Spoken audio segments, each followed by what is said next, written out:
Welcome to the quant chemistry. Last video में हमने discuss किया था श्रोडिंगर वेव इक्वेशन के बारे में डिस्कस किया था कम्प्लीटली। हमने डिफरेंट सिस्टम्स के लिए श्रोडिंगर वेव इक्वेशन लिखी थी, हमने हैमिल्टोनियन के बारे में पूरा डिस्कस किया था।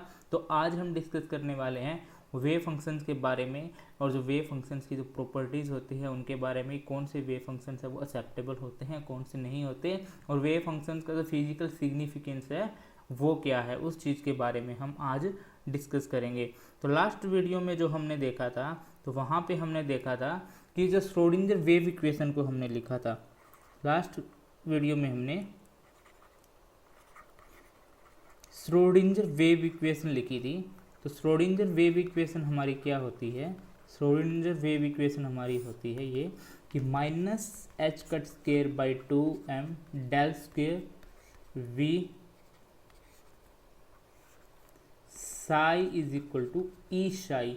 तो ये जो हम चीज़ है ये होती है हैमिल्टोनियन। तो इसको हम एक नोटेशन ऐसे भी लिख देते हैं कि ये हमारी जो श्रोडिंगर वेव इक्वेशन है वो होती है H psi is equal to E psi. अब ये इक्वेशन है वो क्या है? एक पार्शियल डिफरेंशियल इक्वेशन है पता है? ये पार्शियल डिफरेंशियल इक्वेशन है। क्यों? क्योंकि इसके अंदर जो डेल स्क्वेयर होता है ये हमारा लैप्लेसियन ऑपरेटर होता है, जिसको हम ये लिखते हैं।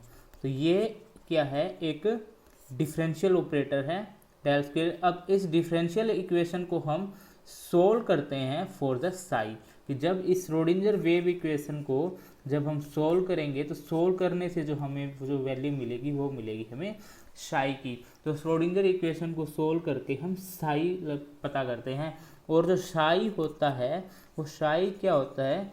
Contains the all information. हम एक तरीके से हम ऐसे बोल सकते हैं all information of A system, कि सिस्टम की सारी इंफॉर्मेशन होती है वो साई के अंदर होती है। सारी इंफॉर्मेशन का मतलब क्या है यहाँ पे? इसका मतलब ये है कि अगर हमें वेव फंक्शंस पता है तो हम उसके ऊपर ऑपरेशन लगा के हम उसकी पोजीशंस कैलकुलेट कर सकते हैं। हम उसकी क्या चीज़ कैलकुलेट कर सकते हैं?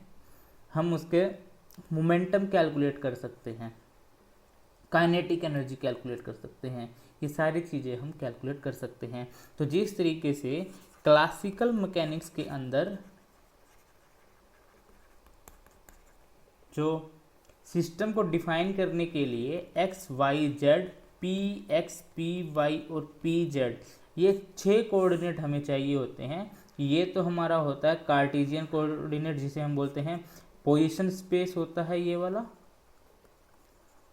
ठीक है, और ये वाला होता है यहाँ से मोमेंटम स्पेस। और इन दोनों को अगर हम कंबाइन कर दें तो ये होता है टोटल फेज स्पेस। तो जिस तरीके से क्लासिकल मैकेनिक्स की हम कोई भी प्रॉपर्टी, अगर हमें ये पता है एक्स वाई जेड और P X P Y P Z पता है, तो हम उसकी कोई भी प्रॉपर्टी है वो कैलकुलेट कर सकते हैं। उसी तरीके से क्वांटम मैकेनिक्स के अंदर जो साई होता है वो साई क्या होता है कि इसके अंदर सारी इंफॉर्मेशन होती है। अगर हमें साई पता है तो हम उसकी डिफरेंट प्रॉपर्टीज है वो कैलकुलेट कर सकते हैं। तो श्रोडिंगर वेव इक्वेशन को सोल्व किया जाता है फॉर द साई के लिए, कि साई की वैल्यू फाइंड आउट करने के लिए इसको सोल्व करते हैं। अब इसके बाद ये साई एक्चुअल में होता क्या है? साई एक्चुअल में कुछ ज़्यादा नहीं होता, जैसे कि लास्ट वीडियो में हमने लिखा था कि psi is equal to A of sine 2π/λ(x), हमने ये लिखा था, ये वेव फंक्शन लिखा था। जो ये साई होता है ये रिप्रेजेंट करता है एम्पलीट्यूड ऑफ ए वेव। ये चीज़ आपको ध्यान रखनी है इस क्वेश्चन, ये पॉइंट इंपॉर्टेंट है कि साई है वो क्या चीज़ होती है। ये डायरेक्ट कई एग्ज़ाम के अंदर, पीजीटी का एग्ज़ाम या फिर जो हमारा जैम का एग्ज़ाम या फिर एमएससी एंट्रेंस का एग्ज़ाम्स होता है, वहाँ पे क्वेश्चन डायरेक्ट पूछ लिया जाता है कि व्हाट इज़ द साई। तो साई क्या रिप्रेजेंट करता है? Amplitude of A wave. इसके अलावा इसका कोई भी फिजिकल सिग्निफिकेंस नहीं है। जो फिजिकल सिग्निफिकेंस है वो क्या है? It means Sai do not have any physical significance. Sai का खुद का कोई फिजिकल सिग्निफिकेंस नहीं है। तो किसका फिजिकल सिग्निफिकेंस है? फिजिकल सिग्निफिकेंस होता है इसका साई इंटू साई स्टार का। जो साई स्टार होता है वो होता है कॉम्प्लेक्स कॉन्जुगेट। अब कॉम्प्लेक्स कॉन्जुगेट का मतलब क्या होता है कि अगर हम कोई एक फंक्शन ले रहे हैं a plus iota of b, और इसका अगर मैं स्टार करता हूँ या फिर डैगर करता हूँ या कॉम्प्लेक्स कॉन्जुगेट निकालता हूँ, तो ये हमारा क्या हो जाएगा कि जो आइटा जहाँ भी होता है, आयोटा की जगह हम लगाते हैं उसमें माइनस आयोटा, तो वो उसका कॉम्प्लेक्स कॉन्जुगेट बन जाता है। ठीक है, तो ये है हमारा कॉन्जुगेट, जो कॉम्प्लेक्स कॉन्जुगेट होता है ये। तो साई स्टार है, इसका होता है physical significance, has a physical significance. Sai into Sai star का होता है फिजिकल सिग्निफिकेंस, जबकि साई का कोई भी फिजिकल सिग्निफिकेंस नहीं होता। अब इसका फिजिकल सिग्निफिकेंस क्या है कि ये एक तरीके से रिप्रेजेंट करता है probability of finding A particle in A space.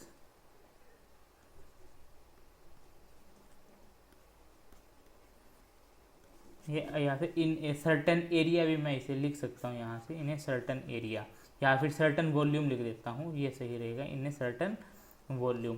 तो ये होता है इन ए सर्टन स्पेस और सर्टन वॉल्यूम। तो साई स्टार होता है, वो रिप्रेजेंट करता है probability of finding A particles.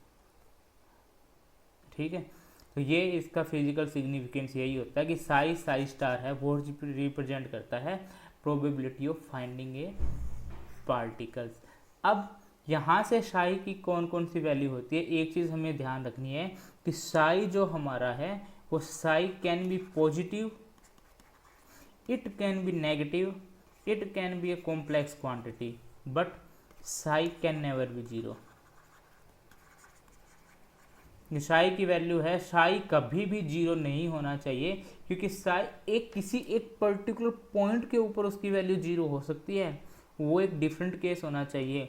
But Sai है ऐसे नहीं लिख सकते psi is equal to zero ही आ गया हमारा, ये चीज़ कभी नहीं हो सकती।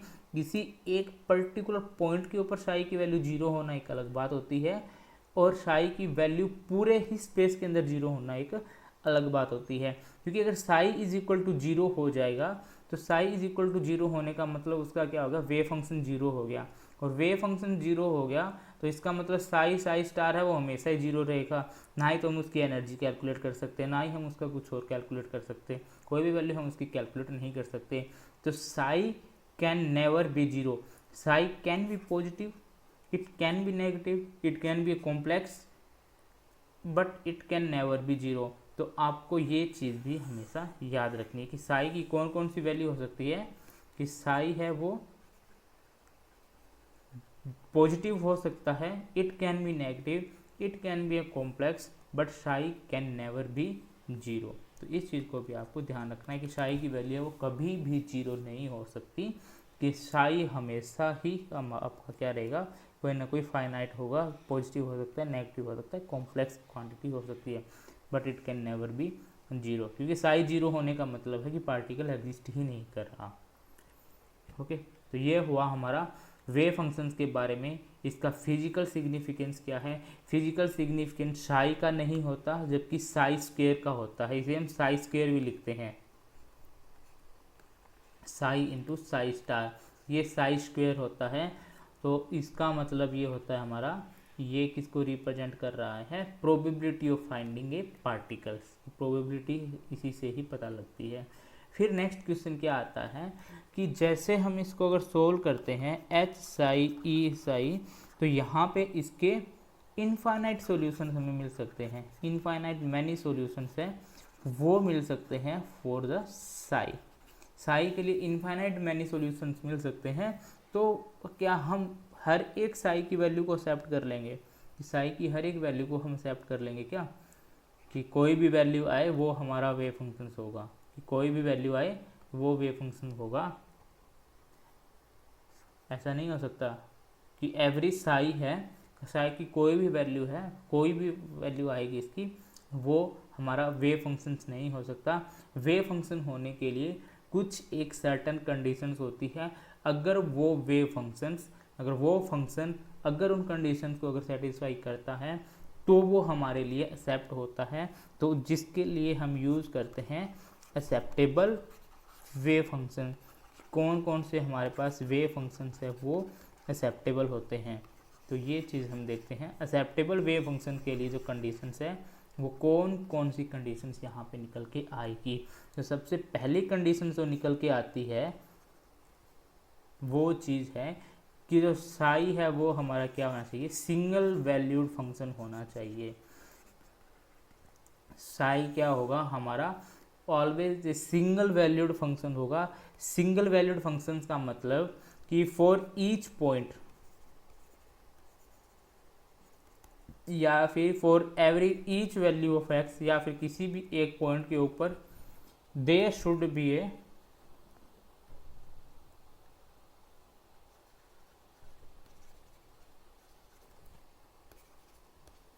Only one value of psi, कि किसी भी पॉइंट के ऊपर।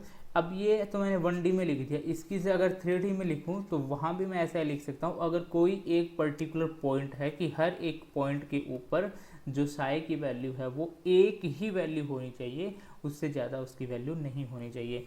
इसका मतलब अगर हम इसको ग्राफिकली अगर समझें तो यहाँ से क्या होगा कि अगर मैं इसका एक ग्राफ अगर मैं ऐसे बनाता हूँ तो आप देखो यहाँ से अगर कोई पॉइंट लेके चलते हैं तो यहाँ से इस पॉइंट के ऊपर ये देखो ये मेरा x है और ये इधर साई ड्रॉ किया है। तो x की इस वैल्यू के लिए साई की कितनी वैल्यूज मिल रही है, एक वैल्यू यहाँ पे मिल गई, ठीक, एक वैल्यू यहाँ पे मिल गई है, तो एक वैल्यू यहाँ पे मिल गई। तो यहाँ पे ये हमें कितनी वैल्यू दे रहा है कि x की इस वैल्यू के लिए 3 साई आ रहे हैं। तो ये सिंगल वैल्यूड तो नहीं हुआ, यहाँ पे साई की एक x की एक वैल्यू के लिए साई एक ही होना चाहिए। तो ये हमारा ऐसा अगर कोई ग्राफ आता है तो वो हमारा एक्सेप्टेबल नहीं होगा, ये हमारा एक्सेप्टेबल नहीं होगा। हाँ, इसका अपोजिट केस हो सकता है कि साई की एक वैल्यू के लिए 2x हो सकते हैं, मीन्स कि for one value of psi there can be more than one value of x। ये चीज़ हो सकती है, इसका अपोजिट ट्रू नहीं है इसका, कि अगर ऐसा अगर मैं बोल रहा हूँ कि सिंगल वैल्यूड x के लिए तो इसका अपोजिट हो सकता है।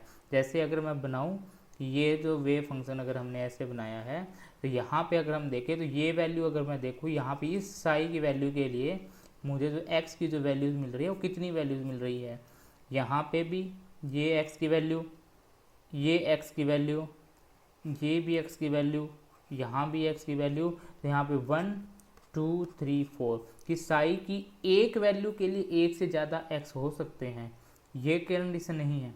बट x की एक वैल्यू के लिए एक से ज़्यादा वैल्यूज़ नहीं हो सकती साई की। इसको हम इस तरीके से भी समझ सकते हैं कि जहाँ पे अगर हम कैलकुलेट कर रहे हैं साई इंटू साई स्टार अगर कैलकुलेट कर रहे हैं तो अगर x की एक वैल्यू के लिए साई साई स्टार हमारा क्या देगा, साई साई स्टार देगा हमारा जो वेव फंक्शन है। वो वेव फंक्शन कहाँ पे, ये प्रोबेबिलिटी देता है ना, यहाँ पे ये प्रोबेबिलिटी ऑफ वेव फंक्शन। तो इसको हम इस तरीके से समझ सकते हैं कि एक ही पॉइंट पे ना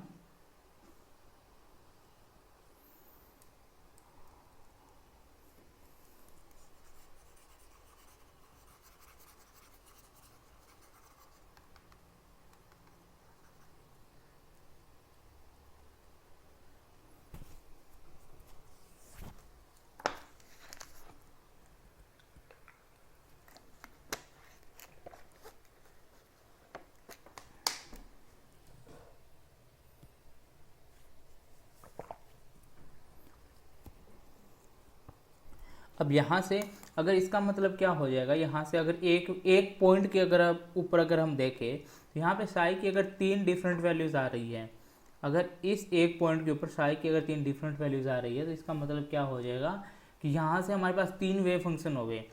3 वेव फंक्शंस के ऊपर अगर हम मान लो मोमेंटम कैलकुलेट करने चले गए यूजिंग दैट पर्टिकुलर साई, तो वहाँ से क्या होगा कि एक इस साई के लिए मोमेंटम की वैल्यू कुछ हो रहेगी, इस साई के लिए मोमेंटम की वैल्यू कुछ हो रहेगी, इस साई के लिए मोमेंटम की वैल्यू कुछ हो रहेगी।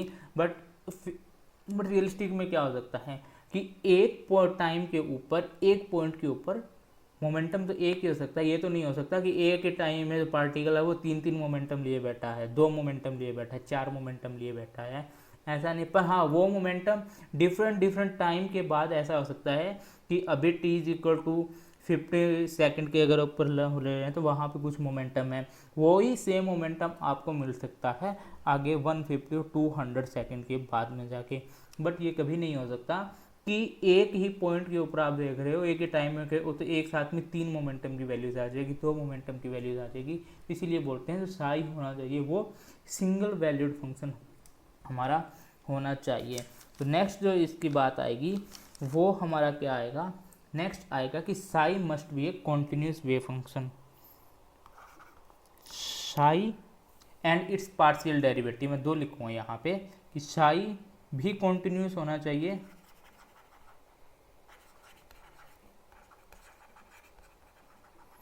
कहीं भी उसका ब्रेक नहीं होना चाहिए, बीच में कंटिन्यू होना चाहिए। और जो अगर साई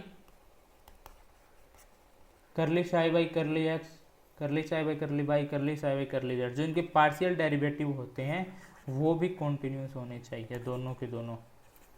ठीक है, तो मीन्स अगर हम कोई अगर इसका ग्राफ अगर ड्रॉ कर रहे हैं तो यहाँ पे क्या होना चाहिए कि अगर ये फंक्शन अगर हम इसको ड्रा कर रहे हैं तो वो फंक्शन हमारा कॉन्टिन्यूस वेव फंक्शन होना चाहिए, कि कॉन्टिन्यूटी होनी चाहिए उसकी, कहीं भी जिस भी रीजन के अंदर अगर हम देख रहे हैं तो वहाँ पे ऐसा उसका ब्रेक नहीं होना चाहिए कि ये ऐसा हो सकता है।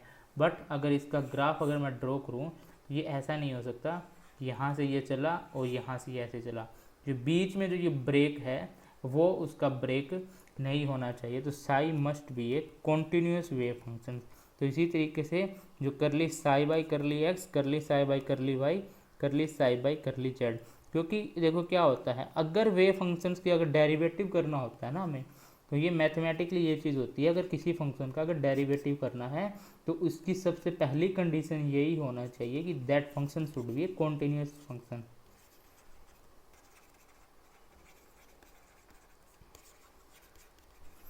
Continuous function. अब हम करली साई बाई करली एक्स भी कैलकुलेट करते हैं, फिर उसके बाद हम करली साई बाई करली एक्स स्क्वायर भी कैलकुलेट करते हैं। तो इसका भी डेरिवेटिव तभी कर सकते हैं जब ये कॉन्टिन्यूस होगा, और ये भी अगर कॉन्टिन्यूस नहीं है तो इसका हम आगे फर्दर डेरिवेटिव कैसे कर सकते हैं। तो psi should be a continuous function. ठीक है, ये चीज़ आ गई। अब तीसरी वैल्यू जो कंडीशन है इसकी वो क्या है, तीसरी कंडीशन ये लिखता हूँ मैं कि psi should be a finite. Finite का मतलब क्या होता है कि साई की वैल्यू फाइनाइट वैल्यू होना चाहिए, ये इनफाइनाइट नहीं हो सकता। ठीक है, अगर वेव फंक्शन की वैल्यू किसी रेंज के अंदर इनफाइनाइट आ रही है तो वो फंक्शन है वो हमारा एक्सेप्टेबल वेव फंक्शन नहीं होगा। तो इसे चेक करने के लिए हम क्या देखें, जैसे 10x का ग्राफ होता है तो x is equal to pi by 2 पे देखें तो साई हमारा क्या होता है 10 पाई बाई 2 इन्फिनिटी हो जाता है। तो इन्फिनिटी हो जाएगा, तो इन्फिनिटी होने का मतलब साई की वैल्यू फाइनाइट वैल्यू नहीं रही, इनफाइनाइट वैल्यू नहीं होना चाहिए, ना तो प्लस का इन्फिनिटी हो ना माइनस का इन्फिनिटी हो, इनके बीच में हो सकती है वैल्यू, बट ये इनफाइनाइट नहीं हो सकता। अगर वो इनफाइनाइट है तो वो हमारा वेव फंक्शन है वो एक्सेप्टेबल नहीं है। तो इसके लिए हम क्या देखते हैं, हम ये चीज़ चेक करते हैं कि x इक्वल टू है ना, हम इनफाइनाइट पुट करके देखते हैं और x इक्वल टू 0 पुट करके देखते हैं। ठीक है, ये दोनों की दोनों वैल्यूज़ हम उसकी पुट करके देखते हैं। अगर कोई फंक्शन अगर हमें ऐसे टाइप का मिल जाए, जैसे e is equal to x square अगर हमें मिल जाता है, माइनस ए एक्स स्क्वेयर मिल जाता है, ये अगर फंक्शन है, तो इसमें हम x इक्वल टू इन्फिनिटी रख के देखते हैं। x इक्वल टू इन्फिनिटी रखेंगे तो a इन्फिनिटी स्क्वेयर, तो ये क्या हो जाएगा, इनफाइनाइट आ जाएगा। तो हमें मैथमेटिकल फंक्शंस को थोड़ा देखना होता है इस तरीके से, जैसे कुछ फंक्शंस होते हैं, जैसे 10x है, इसका हमें पता है कि ये एक इनफाइनाइट वैल्यू होती है इसकी। कोसिकेंट x होता है, उसकी एक इनफाइनाइट वैल्यू होती है। कोट x होता है, वो भी x इक्वल टू 0 पे इनफाइनाइट होता है। तो ये वाले जितने भी फंक्शंस हैं वो सारे के सारे इनफाइनाइट होते हैं। ठीक, सीकेंट x होता है, इसकी वैल्यू इनफाइनाइट होती है। तो ये चीज़ हमें देखनी है, इसकी भी एक इनफाइनाइट वैल्यू होती है। तो ये सारे के सारे वेव फंक्शन एक्सेप्टेबल नहीं होंगे। अगर कोई रेंज दे रखी है, उस रेंज के अंदर उसकी वैल्यू फाइनाइट है, तो उस पर्टिकुलर रेंज के अंदर वो एक्सेप्टेबल हो सकता है। ठीक, नेक्स्ट हम देखें तो नेक्स्ट हमारे पास जो कंडीशंस आती है वो आती है कि psi should be a bounded function, कि साई क्या होना चाहिए, बाउंडेड होना चाहिए, मीन्स इसकी कुछ बाउंड्री होनी चाहिए, वो बाउंड्री कंडीशंस है वो फॉलो करता हो। क्योंकि जहाँ पे हम जो डिफरेंशियल इक्वेशन का सॉल्यूशन करते हैं ना, तो उसके सॉल्यूशन के लिए हमें बाउंड्री कंडीशंस हमें लगानी होती है। ठीक है, तो psi should be a bounded functions, boundary function. तो जैसे अगर हम ये देखें कि जैसे हम ये ऑर्बिटल अगर ड्रा करते हैं, एस ऑर्बिटल अगर हम ड्रा करते हैं, तो एस ऑर्बिटल को हम कैसे ड्रा करते हैं कि यहाँ से कि इसकी अगर डिफरेंट अगर हम प्रोबेबिलिटी देखें तो यहाँ यहाँ यहाँ यहाँ वो इस तरीके से हमारा जो वेव फंक्शन है वो इस तरीके से हमारा वेव फंक्शन है वो हमारा हो सकता है। तो इसके अंदर क्या देखेंगे, हम ये देखेंगे कि जो पार्टिकल की वैल्यू है ना वो एक इस पर्टिकुलर रेंज के अंदर रह रही है, यहाँ से लेके यहाँ तक। ठीक है, अब ऐसे नहीं है कि पार्टिकल यहाँ भी है, इधर भी इलेक्ट्रॉन चला गया, इधर भी इलेक्ट्रॉन चला गया, इधर भी इलेक्ट्रॉन चला गया, ऐसा तो नहीं होता ना। वो तो एक पर्टिकुलर एक स्पेस होता है, जिस स्पेस के अंदर ही हम देखते हैं कि वो इलेक्ट्रॉन है वो हमें मिलेगा, उससे बाहर हमें नहीं मिलेगा। इससे बाहर जैसे ही हम जाएंगे साई हमारा क्या हो जाएगा, जीरो हो जाएगा, कि उसके लिए प्रोबेबिलिटी है वो क्या हो जाएगी, जीरो हो जाएगी। तो ऐसे फंक्शन को हम बोलते हैं वेव फंक्शंस, जो बाउंडेड वेव फंक्शंस है वो बोलते हैं। इसके लिए बाउंड्री कंडीशन है कि ये इसकी बाउंड्री होगी और ये इसकी बाउंड्री होगी, ये इस बाउंड्री से बाहर वो नहीं जाएगा, वो इसी बाउंड्री के अंदर ही रहेगा। ठीक है, तो ये जैसे एस ऑर्बिटल होता है उसका भी हमें पता है, जैसे पी ऑर्बिटल का अगर हम बनाते हैं तो पी ऑर्बिटल का भी हमें पता है कि ये इसकी जो बाउंड्री कंडीशन है वो क्या क्या बाउंड्री कंडीशन इसकी हो सकती है। ठीक है, तो ऐसे ही इसके हम बाउंड्री कंडीशन लगाते हैं। ठीक है, कि उस पर्टिकुलर पॉइंट से वो वैल्यूज बाहर नहीं जानी चाहिए। तो psi should be a bounded functions. Okay, तो नेक्स्ट फंक्शंस अगर हम देखें तो नेक्स्ट क्या होता है कि psi should be a normalized. Normalized का मतलब क्या होता है ये हम आगे भी देखेंगे, यह भी बता देता हूँ। नॉर्मलाइज्ड जैसे साई स्टार है ना, वो क्या रिप्रेजेंट करता है, वो रिप्रेजेंट करता है प्रोबेबिलिटी।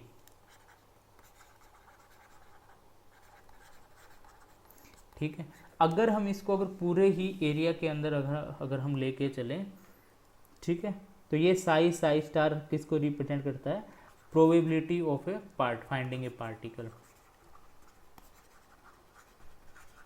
ठीक है, और अगर मैं इसका इंटीग्रेशन करता हूँ dx dy dz करता हूँ, या फिर मैं क्या करता हूँ dx करता हूँ, मतलब क्या है कि इसको हम देखो कि ये अगर हम ये एक लाइन लेके चलते हैं यहाँ पे, ठीक है, ये हमारा कोई पॉइंट है x, इधर बना के चलता हूँ मैं साई स्टार, जो कि क्या है प्रोबेबिलिटी है। तो यहाँ पे इस पॉइंट के ऊपर इसकी प्रोबेबिलिटी ये है, इस पॉइंट के ऊपर इसकी प्रोबेबिलिटी यहाँ आ जाएगी, यहाँ पे प्रोबेबिलिटी। तो इस तरीके से हम क्या कर सकते हैं, हर पॉइंट के ऊपर हम क्या कर सकते हैं, उसकी प्रोबेबिलिटी है वो कैलकुलेट कर सकते हैं कि हर एक पॉइंट के ऊपर ये इसकी प्रोबेबिलिटी, कहीं प्रोबेबिलिटी ज़्यादा आएगी, कहीं प्रोबेबिलिटी कम आएगी। तो ये हर एक पॉइंट हो गया। तो यहाँ पे एक प्रोबेबिलिटी है, यहाँ भी एक प्रोबेबिलिटी है, यहाँ भी प्रोबेबिलिटी है, यहाँ भी कुछ ना कुछ प्रोबेबिलिटी है। तो ये मतलब इसका ये हमने प्रोबेबिलिटी लिख दी। इसका मतलब क्या हो गया कि ये हमारे पास इतने सारे पॉसिबल पॉइंट्स हैं एक टाइम के ऊपर। तो पार्टिकल यहाँ भी हो सकता है, यहाँ भी हो सकता है, यहाँ भी हो सकता है, यहाँ भी हो सकता है, यहाँ भी हो सकता है। तो अब अगर हम देखें तो जब dx, जब इन सभी को अगर हमें सम करते हैं तो हमें ये पता है कि जो प्रोबेबिलिटी होता है ना, sum of total probability, sum of total probability is always equal to 1। कि टोटल प्रोबेबिलिटी का जो सम है वो क्या होता है, 1 होता है। तो इसमें अगर मैं सारे के सारे पॉइंट जोड़ देता हूँ कि मैं साई स्टार पहले पॉइंट के ऊपर, psi star at x equal to 1, at x equal to 2, psi star at x equal to 3, plus psi star at x equal to 4, psi star at x equal to 5। तो ऐसे अगर मैं जोड़ दूँ तो वो सारा क्या होता है हमारा 1 होना चाहिए। ये तो मैंने यहाँ पे सिर्फ डिस्क्रीट पॉइंट आपको दिखाए हैं, उसके लिए ये समेसन हो गया। तो अब जब हमें ये पता है कि जब हम ये समेसन होता है ना, इंटीग्रेशन होता है, इसका मतलब क्या है, इंटीग्रेशन। तो इंटीग्रेशन को अगर हम थोड़ा और अगर हम इसको अगर ब्रेक करें तो इंटीग्रेट हम अगर बोलेंगे, इंटीग्रेट का मतलब होता है इकट्ठा करना या फिर सम करना। इसका दूसरा मतलब यही होता है कि सबको जोड़ना, एक साथ लेके आना। तो इस समेशन को, ये तो सिर्फ डिस्क्रीट पॉइंट हो गया ना यहाँ पे, कि बट पॉइंट तो ये भी है, यहाँ भी एक वैल्यू आएगी, पॉइंट तो ये भी है, यहाँ भी कोई वैल्यू आएगी, तो हर एक छोटे से छोटे पॉइंट के लिए कोई वैल्यू आएगी। तो ऐसे कंटिन्यू सम करने के लिए हम क्या करते हैं, हम यूज करते हैं इंटीग्रेशन। तो हम इसका क्या कर देंगे, इंटीग्रेशन कर देंगे, तो ये होगा इंटीग्रेशन। ये तो यहाँ पे सम आया, तो ये सम को रिप्रेजेंट करने के लिए क्या होता है, इंटीग्रेशन होता है। तो जब हम इसका इंटीग्रेशन करेंगे तो वो ऑलवेज क्या आना चाहिए, 1 आना चाहिए, क्योंकि ये क्या रिप्रेजेंट करेगा, जो इतनी ये पूरी की पूरी टर्म है ना, यहाँ से लेके यहाँ तक, ये रिप्रेजेंट करेगी सम ऑफ प्रोबेबिलिटीज, टोटल प्रोबेबिलिटी।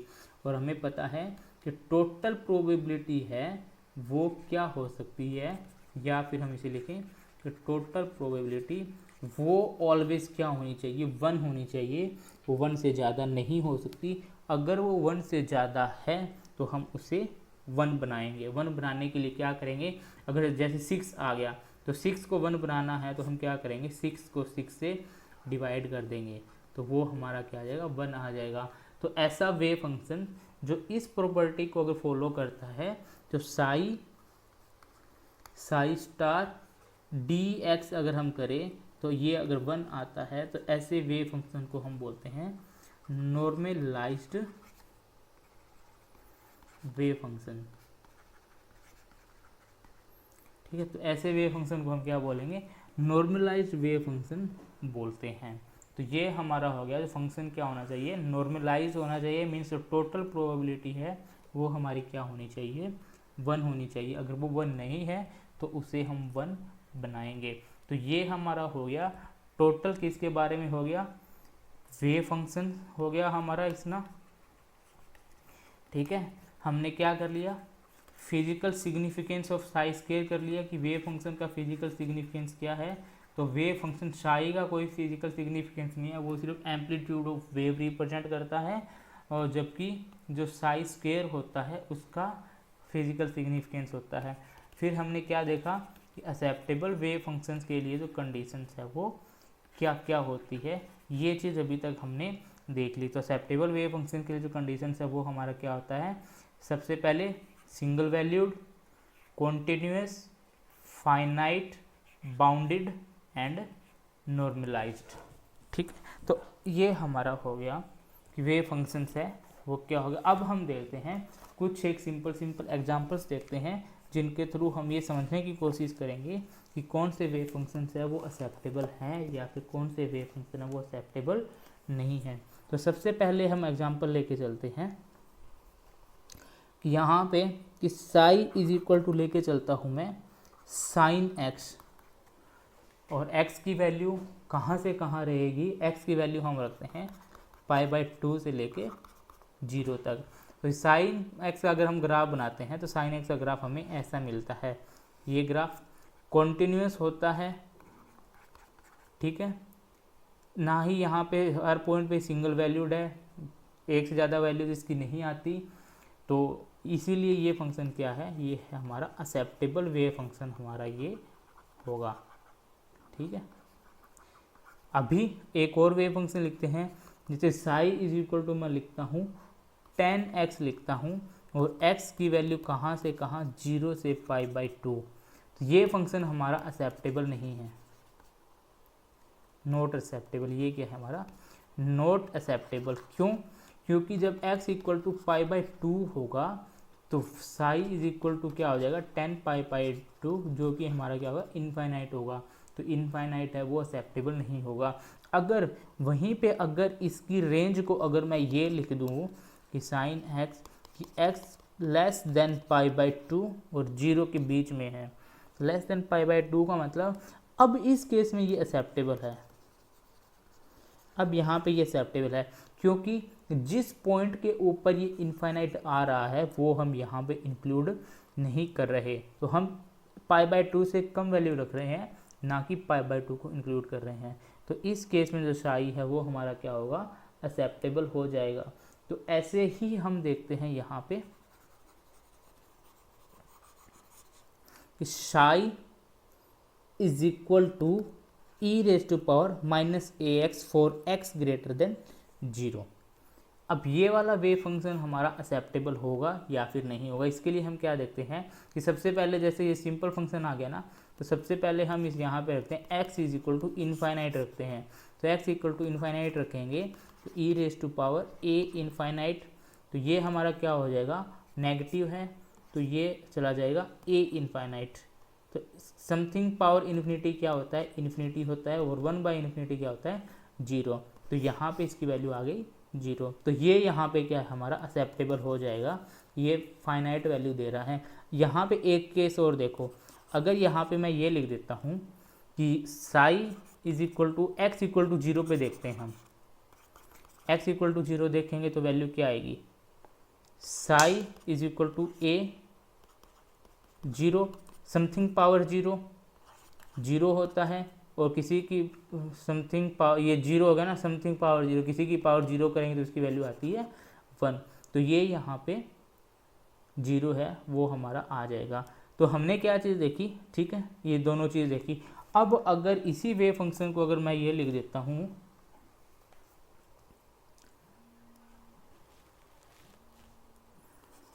अगर अब इसी फंक्शन को अगर मैं दूसरे तरीके से लिखता हूँ, लेट से ऐसे लिख दिया मैंने इसको कि साई इज इक्वल टू